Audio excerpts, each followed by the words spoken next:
All right, welcome everyone to a very special evening. We've called this an evening of Torah and unity. And I'm sure I can speak for, I usually don't like speaking for others, but I would venture to say that I speak for all of us in saying that this has been quite a difficult week. And I think that, as we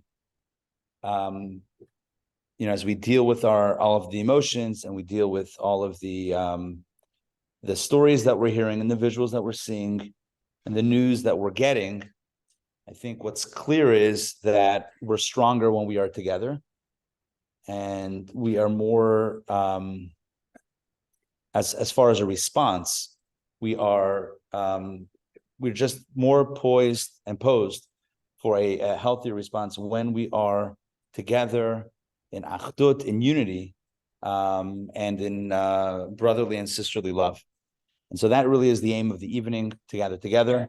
We have a beautiful in-person community as well as an online community joining us here tonight. And really the goal is to have conversations together, but centered around Torah study. I wrote in the communication that there are three major approaches or responses in Judaism in times of tzara, in times of distress. You have Torah, tefillah, and tzedakah. Those are the three approaches, or the three avenues: Torah study, prayer, and charity and good deeds. And of course, tonight the focus is on Torah study, but I do want to open with prayers. And there is a booklet of prayers in addition to the Torah study booklet. There's a booklet of prayers that you have in front of you. See anybody there? And there are two Psalms, two chapters of Psalm 20, and on the back page, Psalm 122. We're going to open the evening by reciting Psalm 20 together. We'll recite it together in the Hebrew. The Hebrew is printed there along with the translation and a transliteration. I'd like to read this together. I'm going to pull this up for our online crew in just a quick moment. Okay, here we go.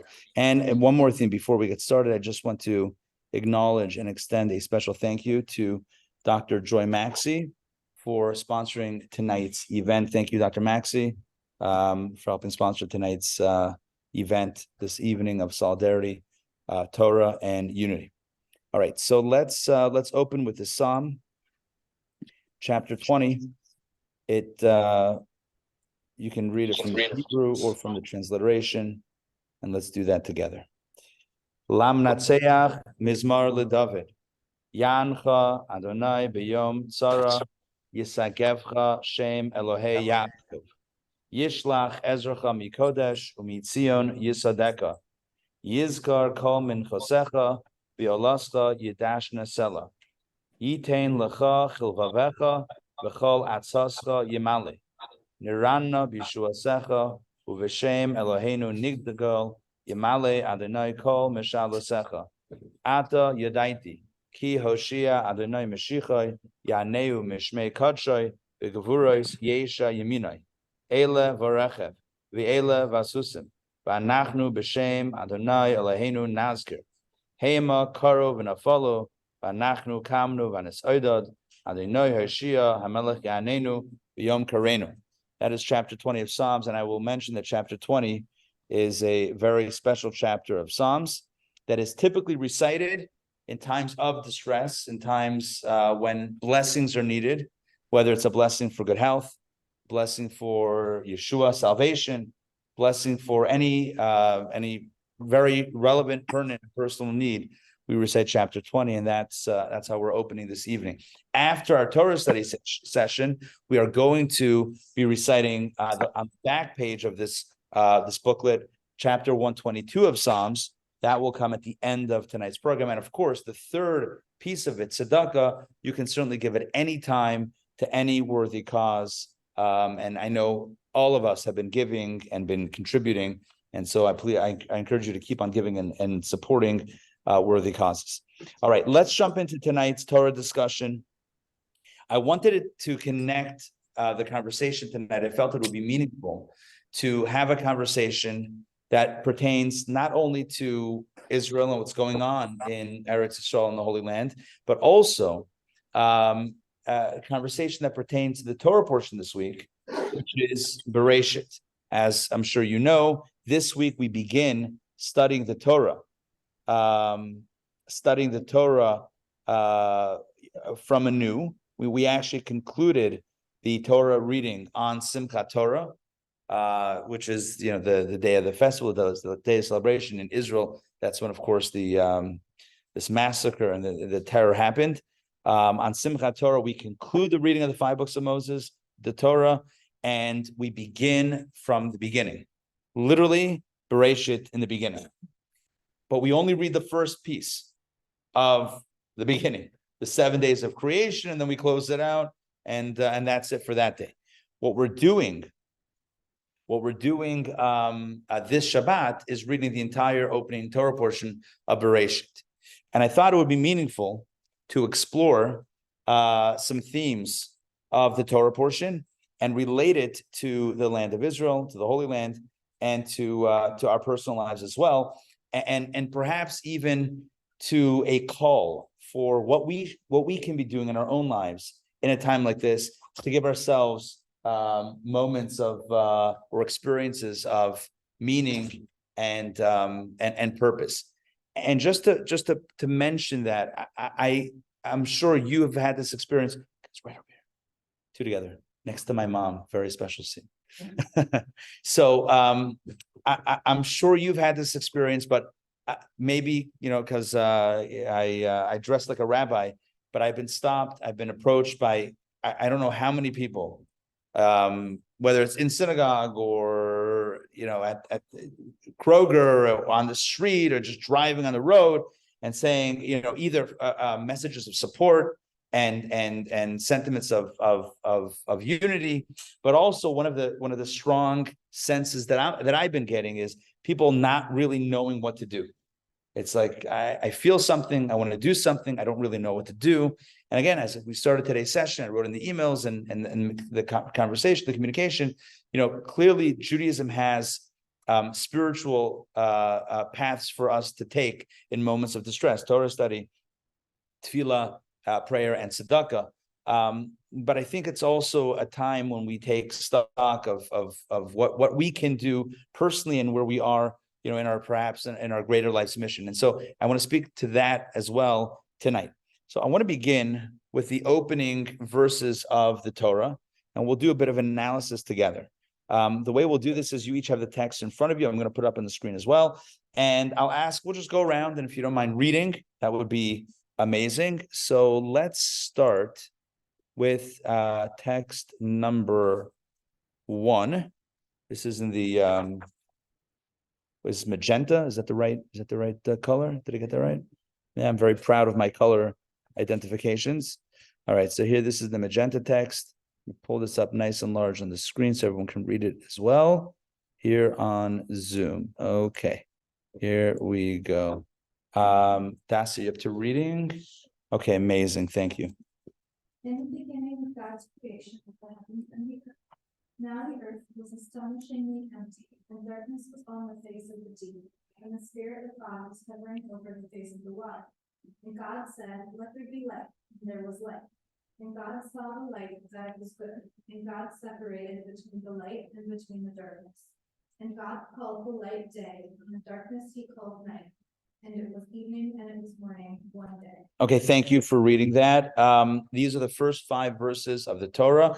And by the way, I'm going to point out something that might have struck you, which is verse number 1. The translation here is different than what I would imagine what you've typically encountered. Typically, the first verse is translated as, "In the beginning, God created heaven and earth." The reason why this is translated as "in the beginning of God's creation of heaven and earth," etc., is based on Rashi's understanding of how the sentence structure and the grammar of this opening verse goes. He says it does not read as "in the beginning God created heaven and earth." Rather, in the beginning of God's creation of heaven and earth, here's what happened. A bit of a different take on it. It's interesting that the classic translations of the Bible don't follow Rashi's understanding, but we're going, we go Rashi or we go home here. This is, we're very Rashi focused. So this is a translation based on Rashi's comment. Now, the first thing that's created is, this is a question, open question. What is the first thing that's created? Verse 3. That's my clue. Huh? Well, in the beginning. Oh, so that's what Rashi says. It's not in the beginning God created heaven and earth. In the beginning of God's creation of heaven and earth, what was the first thing created? Light. In Hebrew, we call that or light. Okay. The first thing that's created is light. And then what happens after that? I'm keeping this up on the screen so everyone can reference it online. What happens after God creates light? God sees in verse 4 that the light was good. So what does he do? Separates it. Shkoyach. What are you doing? You had something good. Why'd you mess it up? You had light. No, we need some darkness. Are you kidding me? Who does that? You had a good thing going. It's like, yeah, you're on a roll. You created light and it was good. Nah, let's create some chaos. It's like the famous joke. Are you with me on the joke? I don't know. I'll get to you in a second, but I have a custom. I don't interrupt my own jokes. Okay. So I do though with other jokes. They tell a joke about the 1 second. Let me figure this out. About the politician, doctor, and therapist. Oh, the therapist and the doctor, the therapist, the surgeon, and the politician are they're all friends, and they're schmoozing. And the conversation is about who has the original vocation, who has the original occupation, who was there first. So the therapist says, it was me. Why? Because look, Adam and Eve, after the sin, you think they were talking to each other? Adam blamed Eve blamed the snake, they were blaming each other, it was all this chaos. And then about Cain and Abel, and brothers were fighting. You don't think they saw a therapist? Oldest occupation in the world. Okay. The surgeon says, are you kidding me? Before there was the sin, before there was Adam and Eve fighting, there was only Adam. And where do you think Eve came from? Surgery, right? God takes Adam and does some surgery. Boom, now you have Eve. Surgeon is the first occupation. Politician says, remember in the beginning, it says that there was chaos. Who do you think created the chaos? That's the joke. Okay, back. I don't even know how I got there, but I know what. God has light and it's good. And God says, you know what? Let's make it complicated. But he had darkness before light. Yeah, there was darkness, but then he made light, and but the darkness was kind of before creation. Whatever that means, I don't know. But then God creates light, and it was good, and then he separates between light and darkness. And then in verse 5, I'm just again recapping this. God calls the light day, associates light with day, and darkness associates with night, evening and morning, one day. Of course, this is the source of Jewish time, which is very weird, where the day starts at night, right? Because day one starts in the evening and morning one day. So that's how we know that Shabbat, for example, this week starts when? 6:45, 50, whatever. 6 o'clock at night, right? Already you're starting the next day. Who does that? We do that. We base this on verse 5. But now you have two segments. You have the light, which is good. It's stated the light is good. You have the darkness, which the implication is maybe it's not so good. Separated out into those two spaces, evening and morning, and that constitutes one day. The sages point out, and the mystics point out as well, this is something that's well discussed in the mystical texts, and that is that the order is significant. It's first evening and then it's morning, because the way life works is that so often to get to the light, you go through darkness. To get to the light, to get to the breakthrough of light, to get to the good times, oftentimes it's preceded first by the negative. Debbie. called the light of day and the dark of night. Like, why is it? Good. Excellent question. So I'll share with you an insight in a second. So what we see here is that the order of a day is first Erev and then Boker. First evening and then morning. First darkness and then light. Because that's how life so often goes. That the good times or the breakthroughs or the moments of joy sometimes are born of struggle, of difficulty, of darkness. Why does it have to be that way? I wish I knew the answer. I wish I knew why this had to be. Why couldn't God have just created the light? There was darkness beforehand, but God created the light. Leave it light. Nope. Vayi erev, vayi boker. Yeah. You don't have darkness, you can't appreciate the light. Could be.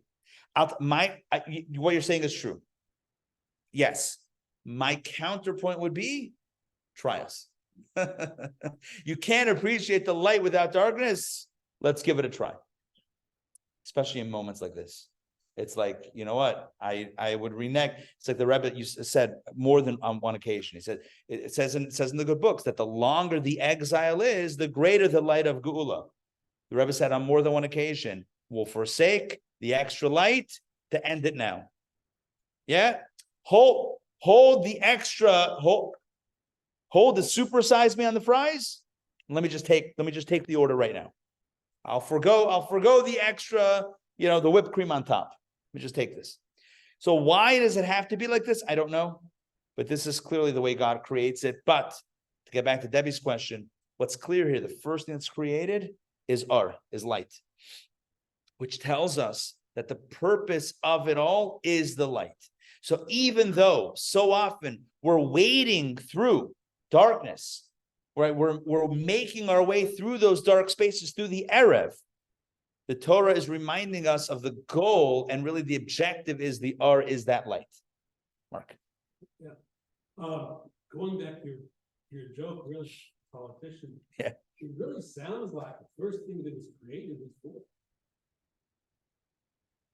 Because it says that the earth was empty. Well, before that there was literally. For that there was what? Before that there was literally nothing. So this right. So I like this, like a definitive nothing is what it sounds like. Interesting. In other words, there's nothing, and then there's the nothing that we call nothing, which is the something that is called nothing. The nothing formerly known as something, or formerly known as Twitter. One of those two. One of those nothings. Anyway, I hear you. But it does say the first thing that God creates and says it was good is the light. And so that's why a lot of the commentators understand that whatever was before, that was however it got there. We didn't talk about. It doesn't say that God created the void or God created the chaos. It was there. And then however it got there. But you're right. It sounds like a definition of something which had to have been somehow formed. But the first thing that is articulated as being created and being good is that light. And yet the process is that first Erev and then Boker, which again, we who wants that darkness? I don't think anyone's raising their hand for the darkness. Take away the darkness. God said the void. No, it was, yes, correct. Right. The void is not a good thing. Yes, sure. I would just like to point out that a child, a baby, is in the dark, and then there's light, and there's light, right? and the whole, And it's a painful journey. so it begins Yeah, that's in also dark. true. Right. The day begins in Yeah. dark. Evening and morning. Yeah, good point. Okay, so that is the opening idea that I wish to share, which certainly we can relate to our what we're facing and what we're going through right now is certainly an Erev moment. And we wish for the Boker, we wish for the light. We don't know exactly what form of light that light will take. Our faith tells us that there is light, and our faith also demands that we demand, and we ask Hashem that light not have to go through this process of Erev and then Boker, and end this process and just have the light. Now, I want to continue to analyze this based on the next text, text number 2, which is actually, I'm sorry, we're not going to do text number 2. We're going to skip text 2. That's Encyclopedia Britannica about Judaism. We're going to skip that. We're going to go straight to text number 3. Text number 3 is a comment from Rashi. It's not only a comment from Rashi, it is the very first commentary of Rashi on the entire Torah. And this Rashi is going to open up a brand new vista of understanding, a window of insight into the Torah, into the opening verses of Torah, and really into what the Torah is, what the agenda of the Torah is in its opening verses. All right, so Meira, I'll ask you to read this, but give me 1 second so I can pull this up for our folks online. Okay, I'm ready. Thanks. In the beginning, said Rabbi, it was not necessary to begin the Torah except from this month is to you, Exodus, which is the first commandment that the Israelites were commanded. Now, for what reason did he commence with in the beginning? Because of the verse, the strength of his words to be related to his people, to give them the inheritance of the nations. For if the nations of the world should say to Israel, you are brothers, for you conquered before the land of the 7 nations of Canaan. They will reply, the entire earth belongs to the Holy One, blessed be he. He created it. This we learn from the story of the creation, and gave it to whomever he deemed proper when he wished. He gave it to them, and when he wished, he took it away from them and gave it to us. Thank you. So this is it's a bit of a dense Rashi, and I want to break this up into different pieces. And the 2 major pieces that we're going to break this up into are the question and the answer, which makes sense. Paragraph 1 and paragraph 2. In paragraph 1, Rashi sets forth the question.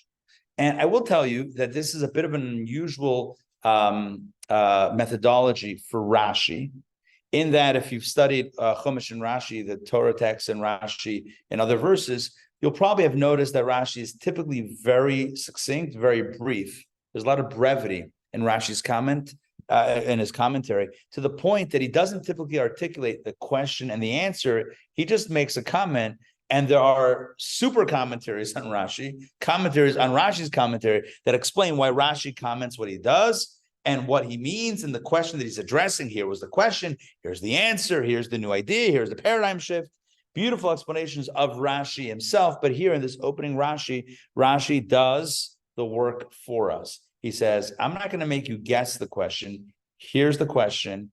And I'm not going to make you infer the answer. This is the answer. What's the question? What's the answer? Let's begin with the question.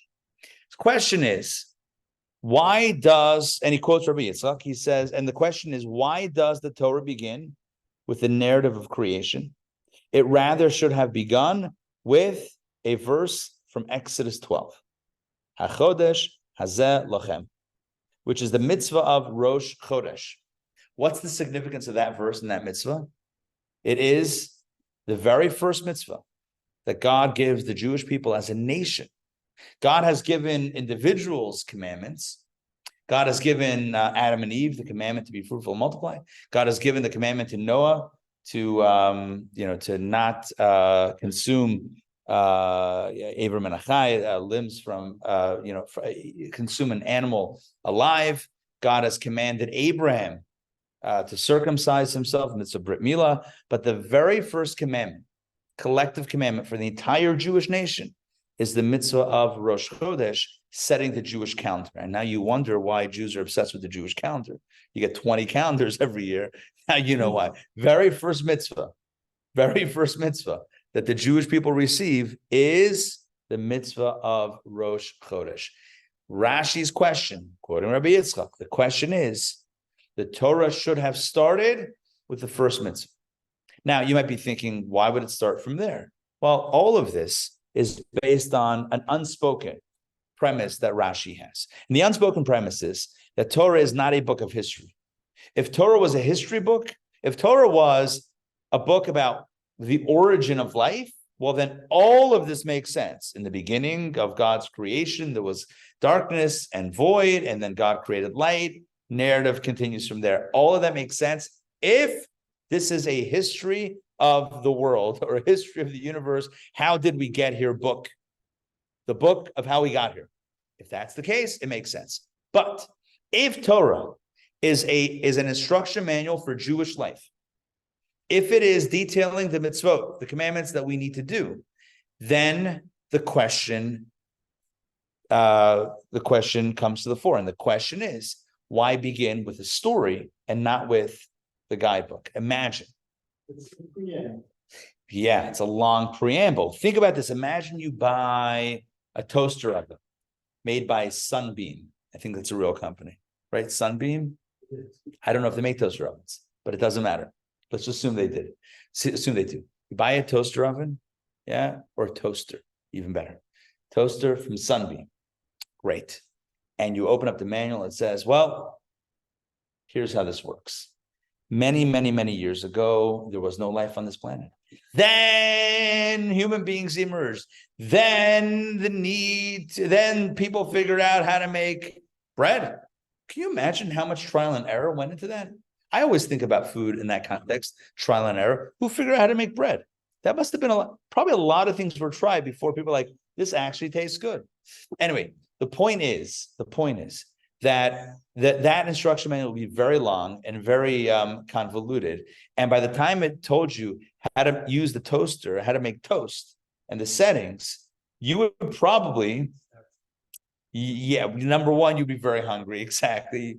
You would find something else to eat, or you would lose interest. So the point is, when you're reading an instruction manual about a toaster, you want to know what do the buttons do, how to work it, and how to maintain it. You want to know how to use it. So if the Torah is an instruction manual for the Jew, start with Rosh Chodesh, give me the first mitzvah, tell me what to do with the Jewish calendar. Let's go from there. This whole preamble about God creating heaven and earth and how it happened, and Adam and Eve and Noah's ark and all this stuff. Wow, it's wonderful stories, but it doesn't seem to fit the motif, I think is the right word, of Torah. If Torah is a book of Jewish instruction, yes, yeah. I thought the first mitzvah was be fruitful. It is, but that's the first collective mitzvah. We're talking about specific Jewish mitzvah. As a people, the Jewish people, the first mitzvah that we get as a nation is Exodus 12. Yeah. So how does Rashi reconcile? Good. Once we pump up the question, now the problem is going to be the answer. Good. All right, but let's just, so we're clear on the question. The premise of Rashi, and by the way, I have to say the premise of Rashi, hold on. Let's go to the next text. Text number 4. Maharal of Prague. Mom, are you up to reading text number 4, please? The title Torah really only refers to the mitzvot in the Torah. The etymology of the Hebrew word Torah is found in Torah, instruction. That's why we only use the term for the 5 books of Moses.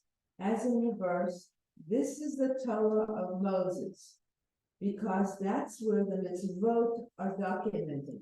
Rabbi David Kimothy also translates Torah as Torah. Accordingly, the only thing that should document is mitzvot. Oh, that's how the Maharal of Prague explains Rashi's question. By the way, the Maharal of Prague is the famous creator of the Golem, right? The Golem of Prague. That was the I don't know, Frankenstein. Like anybody been to Prague? Prague, yeah. They have. My understanding is, I have never been there, but they have a statue of the Golem in front of the Jewish quarter. They have the rabbi and the Golem. That's what I've heard. What position did he play? Offensive lineman. They do have interesting. Little tchotchke. They have a snow globe. That's what I want. A Golem snow globe. That would be create your own Golem. Yeah. Listen, the Golem was about protecting the Jewish people We could use some golems. That's the bottom line. We could use some golems. There's fascinating origin stories of what's it called again? Of the golem of the Maral himself. He was born on the night of Passover in the midst of a blood libel. It's his birth was very much intertwined with a blood libel. And so he dedicated his life to fighting the blood libels, and that's the origin story for the golem. The point is that amongst other things, he also wrote a book called Gur Aryeh, which is a commentary on Rashi. I mentioned there are many commentaries on Rashi's commentary. This is one of them, and he explains Rashi's question. Torah milashon hora'ah. Torah means instruction. It literally means teaching and instruction. And if Torah is a book of instruction, why the history? Why the need for the origin story? I found in my anecdotal research that the only product on the shelf that gives you an origin story is barbecue sauce. For whatever reason, that's the only product on the shelf that will tell you that in 1894, Grandpa Bob, blended something together, and now we share this recipe with you for your bar. I don't know why ketchup doesn't do that. Barbecue sauce, mustard, mayo. No one has an origin story. Barbecue sauce has an origin story. I'm sure you've encountered it also in the back of the box. All right, getting back to this. Why do we need the origin story? The whole story of creation seems to be superfluous. It does not seem to be necessary. That's Rashi's question. Now we turn to Rashi's answer. What does he say? Do you know why the Torah starts in a completely different space? And it goes all the way back to the beginning to tell us about how God created the world and all that. You know why? It's because if at any point in history, this probably would never happen, right? If at any point in history, the nations of the world would turn to the Jewish people and say, you have no right to be in the land of Israel, right? I'm sure that sounds a little familiar, right? Why are you there, huh? They would? Who would do that? Who would challenge such a thing, right? If that were to ever happen, then we can just pull out the document and say, look, God created the world, and here's the timeline. He first gave it to other nations, and then he clearly communicated his wish to give it to Abraham, and then he clearly communicated the wish to give it to Abraham and his descendants, then Isaac and his descendants, and then Jacob and his descendants. And so thus it is our land, it is Jewish land, in order that we should have for lack of a better term, a chain of custody of the land. God ensconced, am I making up words? Maybe I am, maybe I'm not. Ensconced, all right? First time I've ever tried it verbally. God ensconced this concept within the document, within the canon of Torah. And so God says, if anyone ever has any claims, just pull out the document. Here is the deed. Here's the timeline. Here's the chain of custody. Here's the whole thing from the beginning to the Jewish people. There you have it. That's the story, Oded. That was the intention. Yeah. Like the first whole book and a few episodes in the second book. Why did they start with the Torah, with the mitzvot, and put that in the back? It's like he almost included for the nations of the Good. Oded now has a question on the answer on the question. Good. So our question was, if Torah is a book of instruction, why include the beginning, the preamble? The answer is to answer the nations of the world. Oded's question is, well, one second, you can document that elsewhere. Excellent question. Good. Yeah. Then you give it to 7 nations. The Torah. Sure, absolutely. By the way, the major world religions, I'm not an expert in the major religions, but the major 2, Christianity and Islam, I believe, are also believe as a core foundation in the 5 books of Moses. And so again, this chain of custody is well accepted as a core foundational text by all of the major world religions. And so again, that's Rashi's point. Oded's question is, one second, you want to share that, throw it somewhere else. I have another question. Maybe you have this question also. I have another question. Is this that important to open the Bible with that? And maybe that's your question also, right? If it's really a book of instruction, then, so naniach, let's assume this is important. It is important. Let's say it's important, but it doesn't change the nature of the book. It's still an instruction manual. I guess this is your question. Put it somewhere else. Is it that important to go switch around the whole, to not even switch around, to reshape the entire Torah, the entire Bible, just to answer this. And should we even care? I mean, we should care, but should we take the claim of the nations of the world so to heart that we have to be so defensive as to, when I say we, God is so defensive that he reshapes Torah to answer that question? It seems to be a little excessive. You understand the question on Rashi's answer? A little bit, yeah. So I'm just thinking like, how do you get a communal mitzvah of the nation before we're a nation? We don't become a nation until the Torah, early parts of the Torah, right? So that's the point. Yes. We start. This was So, This was right before. It was so close. This was the first commandment given to, it was communicated to Moshe, to Moses, while still in Egypt. This is even before the Exodus. Like the night, no, not the night before. It was like Rosh Chodesh, 2 weeks before the Exodus. And so your question is, but they weren't a nation yet. They were at the cusp of nationhood.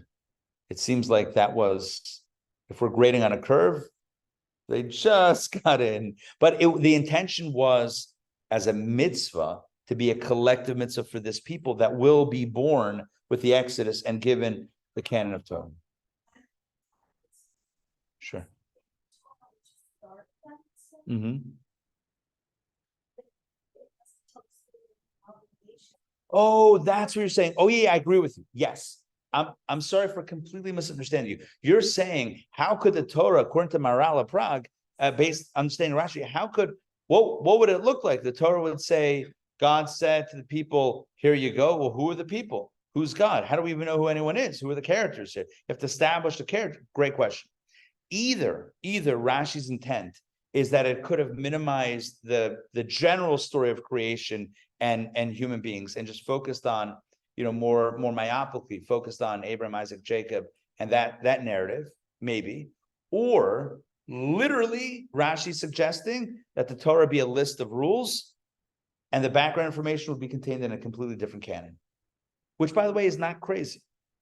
Like have a Sefer HaMitzvot, a book of mitzvot, right? Here's what you need to do. Here's the list, right? And then as far as who you are and who you have other books that record.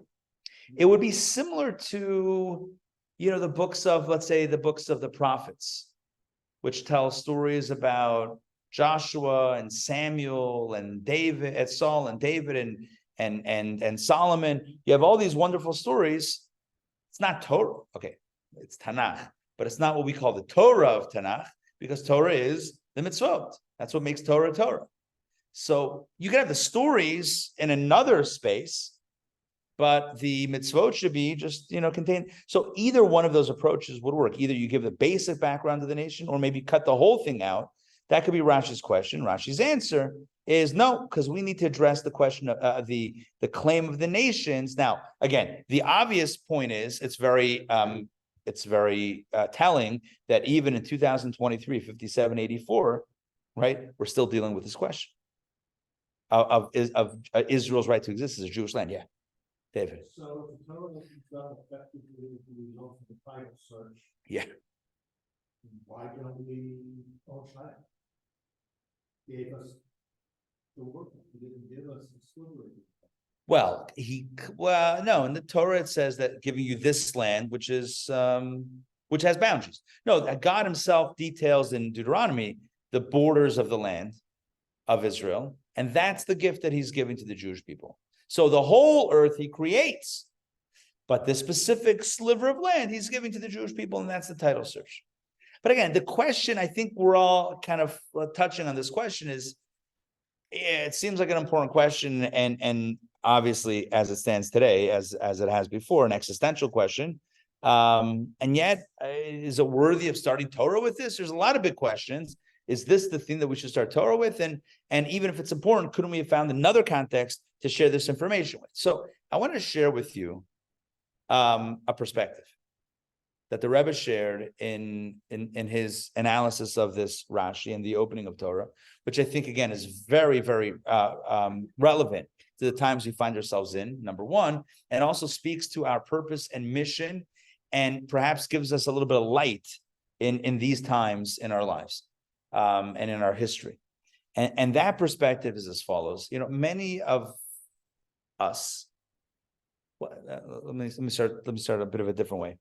It's very easy to believe, or to think, to imagine that our Judaism is one component of our life, but then there are other components that are not related to our Jewish identity. So, for example, somebody might say, I'm an accountant, I'm a lawyer, I'm a doctor, I'm a therapist, I'm a whatever it is. I was about to say I'm a rabbi, but that wouldn't work in this example. Right? I have a vocation, I go to work, and this is who I am during the day. And then maybe I go to shul in the morning, I go to shul in the evening, I go to a Torah class, I give tzedakah, I do this, I do a lot of mitzvahs throughout the day. Fine, sure. However, but there's certain, everything is siloed almost. There's a space in which I'm a person, and there's a space in which I'm a Jew.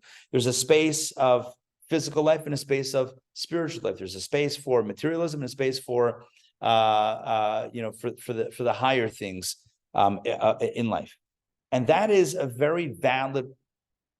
That is a very common approach.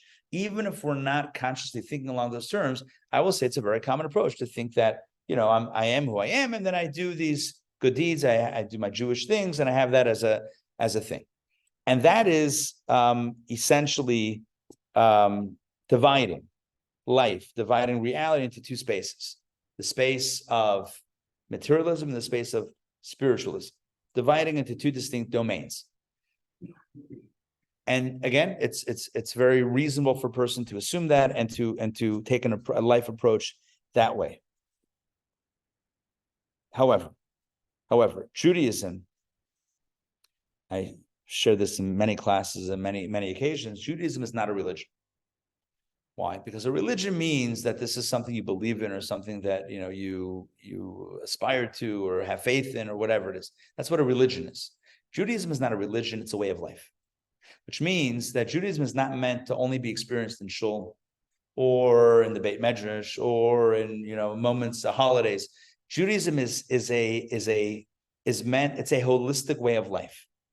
Now you might be thinking, well, wait a second, it doesn't affect my whole life. It tells me what to do, on a holiday, eat matzah, sound the shofar. It tells me what to do on Shabbat, refrain from work. What does it tell me about carpool? It does, right? Always, Torah says, use your right foot for the gas and your right foot also for the, I'm kidding. No, but Torah informs the way we live. The messages of Torah are relevant to every part of our life. Torah sets forth values that we can integrate, and we really are called upon to integrate into every part of our life, so that whether we're shopping, whether we're, I don't know, random examples, probably not relevant tonight, watching game 4, is it 5, 4, 5, 4?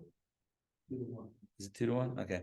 Game 4 of the NLDS. Whatever it is, whatever we're doing, we can find an opportunity to make it a spiritual experience. The goal of Judaism is b'chol derachecha da'ehu. In all your ways, know God. Knowing God in all of your ways, not just when you're doing an overt mitzvah. You see, the thing about a mitzvah is that it's already holy. A Torah scroll is already holy. Before we touch it, before we study from it, it's already holy. When we study from it, so we encounter holiness, well, we didn't create that. You know what's even more dramatic? When you take a piece of food, that's not holy. It's just a piece of food. And then you say a bracha. You recite a blessing. And then you eat it l'shem shemaim. You eat it with the intention that you're going to utilize the energy for a higher purpose. Now you've radically transformed the energy of that food. And that's something significant. Not that studying Torah is not significant, right?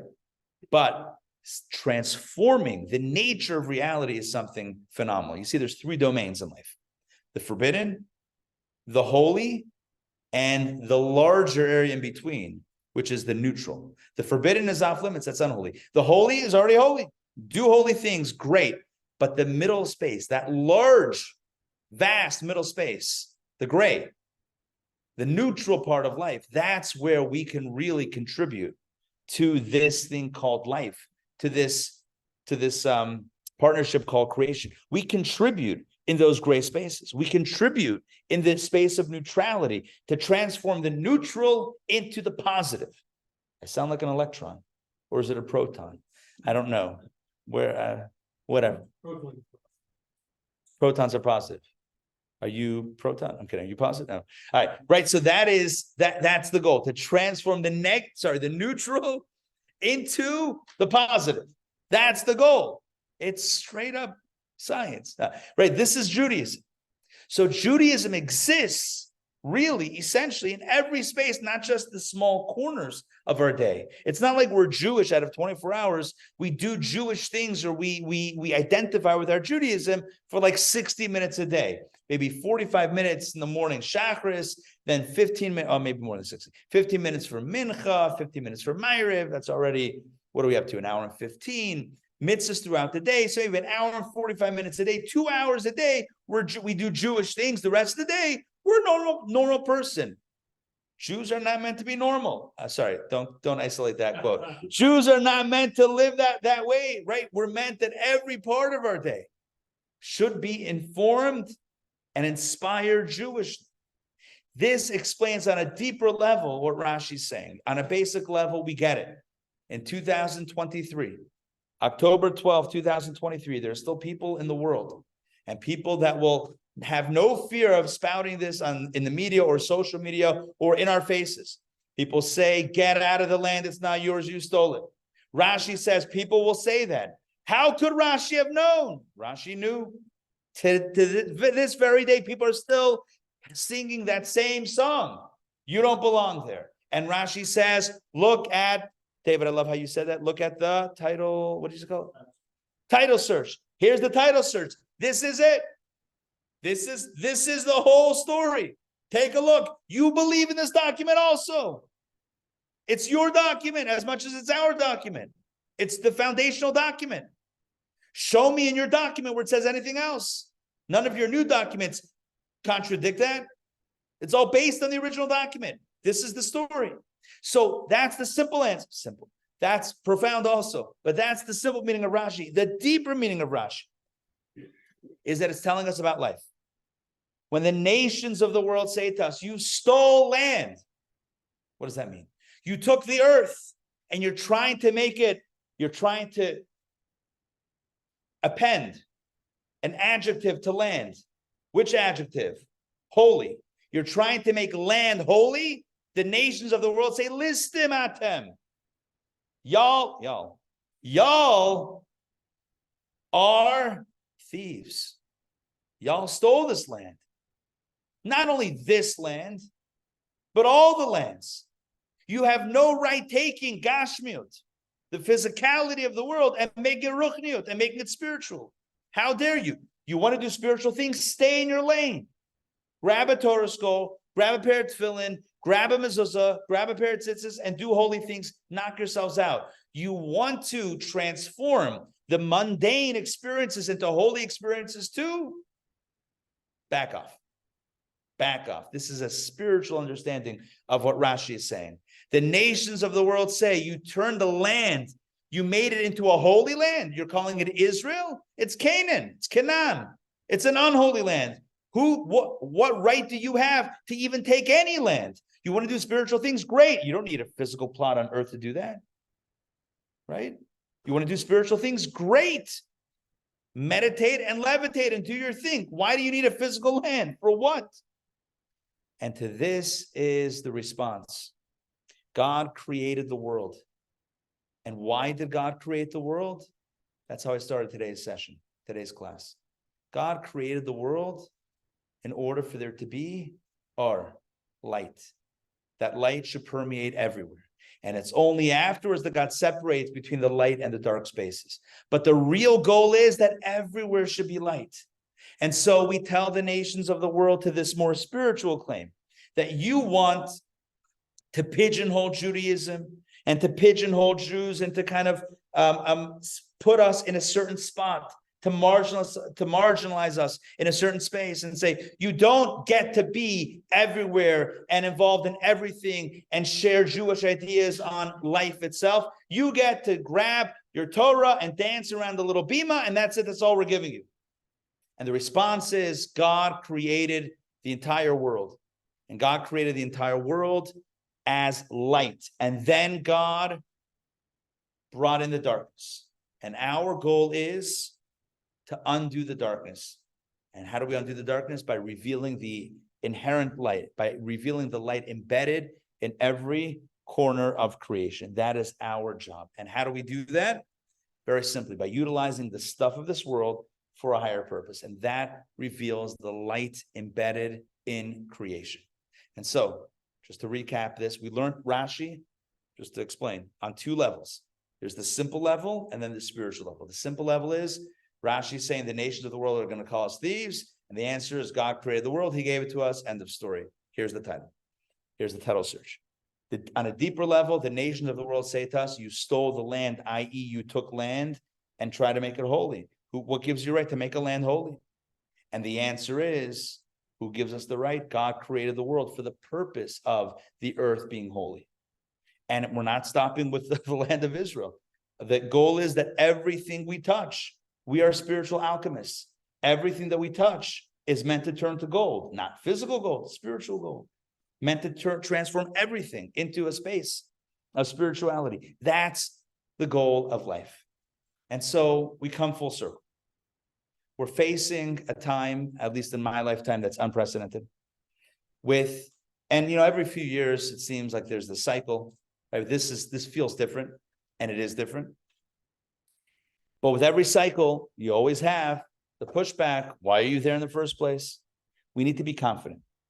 Number one, we have to have confidence. Confidence that we belong there.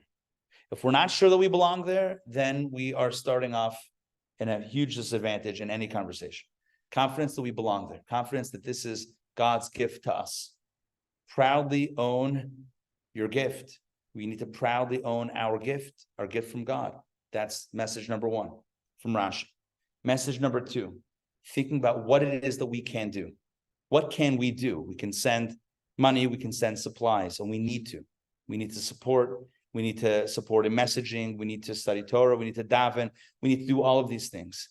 And at the same time, the second message of Rashi on the deeper level is to recognize that everything that we touch can be uplifted.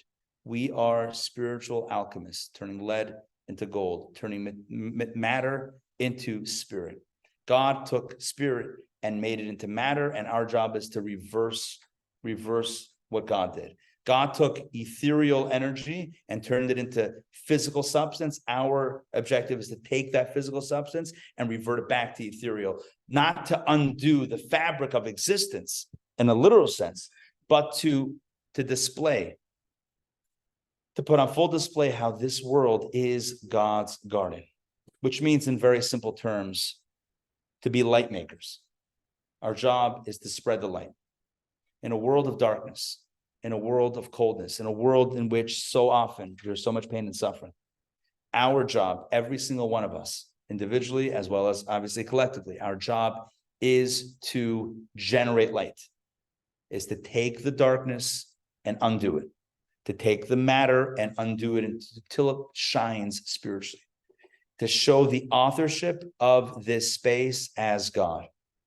To use an example that has come up in recent years, many, many times, you often have these paintings that, from the masters, from like the greatest artists, and they've put them through these x-rays, and they see that behind the art was another painting. And behind that painting was another painting. You see, back in the day, they didn't go to Michael's to purchase canvases, or who goes to Michael's?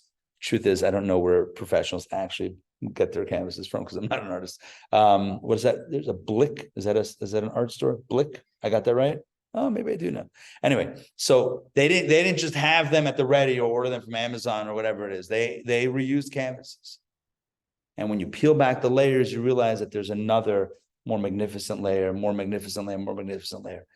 Our job is to peel back the layers and to reveal the inherent beauty. So the class exists in parallel. giving you almost two classes, 2-for-1 special, 2 lessons, 2 parallel lessons. Number one, on a practical level, confidence in Israel, confidence in our attribution to Israel. Second message, confident in our mission, in our calling to transform the world, to reveal the light inherent in the world, and to allow everyone to realize that this is indeed a beautiful space. May we very soon see the time in which the earth is so flooded with light that there is no space for darkness to hide. May Israel have a swift, I guess the word that we're using is swift victory. And may all of those that need healing have healing. May all those that need to be returned to their families be returned. May we see no more heartbreak. May God wipe the tears from all of our faces. And may God bring the ultimate redemption, coming of Mashiach. May it be speeded in our days, and let us say, Amen. Before we conclude, we're going to conclude with a prayer. We're going to conclude with Psalm 122. Once again, we're going to recite this in the Hebrew, but this time we're also going to recite the English. Such a beautiful psalm. Speaks about Israel. I'm going to share my screen and we'll pull this up so that everybody can see it. Give me a second here. Can you guys, all right. Can you thumbs up if you see the text of the Psalms? Did it just come up? Yes. Oh, sorry. It did, but you scrolled past it. I scrolled past it. Rookie error. You would think I would know how to use Zoom by now. After 1,000 classes on Zoom, you would think I would have the hang of it. Okay, we're going to again, do this in the Hebrew, whether you do the Hebrew characters or the Hebrew transliteration. Either way, please join with me as we recite this together. Shir Hamalot LeDavid, Samachti Va'omrim Li, Beis Adonai Nelech. Oimdois Hayu Raglenu, Bisharayach Yerushalayim. Yerushalayim Habenuya, Ki'ir Shachubra La Yachtav. Shasham Alu Shavatim, Shiftei Eidos Yisrael, Lahodos L'Shem Adonai. Ki Shama Yashru Chisais L'Mishpat, Chisais L'Veis David. Sha'alu Shalom Yerushalayim, Yishloyu Oyavoyach. Yehi Shalom Bechelech, Shalva B'Amnasayach, Leman Achai V'Reoi, Hadabra Na Shalom Bach, Leman Beis Adonai Eloheinu, Avaksha Tov Lach. And let's recite this together in the English. Beautiful psalm, part of the 15 Shir Hamalots, the 15 songs of ascents that David wrote. Beautiful backstory, but not for right now. There's a series of 15 psalms in a row that all begin Shir Hamalot, Shir Lamalot. Let's do it in the English. A song of ascents for David. I rejoiced when they said to me, we are going to the house of the Lord. Our feet were standing inside your gates, O Jerusalem. Jerusalem built like a city knit together, where the tribes would make pilgrimage, the tribes of God, as was enjoined upon Israel, to praise the name of the Lord. There the thrones of judgment stood, thrones of the house of David. Pray for the well-being of Jerusalem. May those who love you rest in serenity. May there be well-being within your ramparts, peace in your palaces. For the sake of my kin and friends, let me speak of peace in your midst. For the sake of the house of the Lord our God, I will request your good. And of course, the overarching theme of that psalm, there are other ideas, of course, mentioned, but the main theme is praying for the peace of Israel, the peace of Jerusalem, and all of those who dwell within it, within the entire Holy Land, and really within the entire world, should be blessed with peace. And let us say, Amen. All right. Once again, thank you very much for joining this evening. A few points of mention that are very important for this weekend. Number one, we are in the midst of Chabad centers of Georgia collectively. And by the way, just in case you're wondering how many Chabad rabbis and rebbitzins there are throughout the state, the answer is 36 couples. So 72 rabbis and rebbitzins are probably going to flood your social media over the next 24 hours. I only say that, I only smile because I'm serious. But no, really, there's a campaign to send out messages of encouraging individuals to light Shabbat candles, which means if you see that message, pass it forward, encourage someone that you know, or just post it publicly, someone that you know, to light Shabbat candles and to help bring light into the world. That's for tomorrow. evening. And then for Sunday morning, we are doing a wrap across Georgia, across Atlanta Metro and throughout other Chabad centers, a grand tefillin wrap. Here in Beth Tfilah, there are services. Sunday morning, there's an 8 o'clock service, and 9:30 service. But for just the tefillin, 9 a.m. Sunday morning, there's the big wrap here. Again, you can come to the services, and there's classes after the services. So, not to the exclusion or not to take away from the services themselves. But if you know anyone that would like the opportunity to wrap tefillin for Israel, then invite them Sunday morning, 9 a.m. here and other Chabad centers. Each one is doing it a bit of a different time, but really this is an opportunity. If we're looking for something to do, here's an opportunity to spread the light and literally encourage others to engage in mitzvot and good deeds for the Holy Land. So may all of our actions, our collective actions, and there are a lot of actions happening for Israel and for our brethren, may they all ascend the heavens and really shake all of the gates that need to be shook and bring down the blessing that we hope for all of us. All right.